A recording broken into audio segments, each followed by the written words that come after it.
मैं तुहाडा अपना वीर मलिक बशीर देश पंजाब यूट्यूब चैनल तो आओ जी तुहानू दिखाने एक रिक्शा ड्राइवर बाबे जी होरां दी गलबात जिहड़े बिल्कुल ना हालात तो तंग ने ते सड़े भुजे ते अक्के हुए बैठे ने ते लै फिर जरा उन्हां दी गलबात सुनो।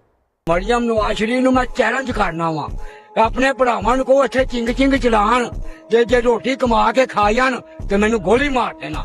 जे एक महीने च ना मर जान ते मैनू गोली मार देना। बाहर के मुल्कां नूं कहंदे ने इत्थे सरमाया लाओ, अपने पुत्रां नूं कहंदे ने लंदन च नाचो पैसा लैके। ये चोर है ने, डाकू गए ने, ये मुल्क के मुखलस नहीं गए। ये अरबां रुपयां दी करप्शन करके चोरे होके फिरदे ने, सिक्योरिटियां इन्हां दे पिछे पिछे ने। नहीं ये मुल्क दा बेड़ा गर्क है। सड़का बना रहे हैं, पुल बना रहे हैं, सड़कों का ढिड भरते हैं, उनके जो करप्शन करते हैं, पैसा बेईमान करते हैं। नवाज शरीफ ने एक बार नारा लाया कर्ज तारो मुल्ल सवारो, अरबां खरबां रुपया इकट्ठा होया, वो कितने गया?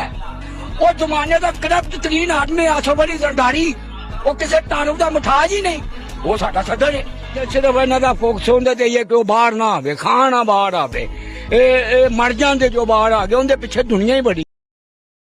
बाबा जी होरां ने जिहड़ी गल कीती है तुसीं सुनी ते हुण तुसीं दूजे नंबर ते अल्लाह ताला दे घर खाना काबा दे विच एक बाबा जी की कह रहे ने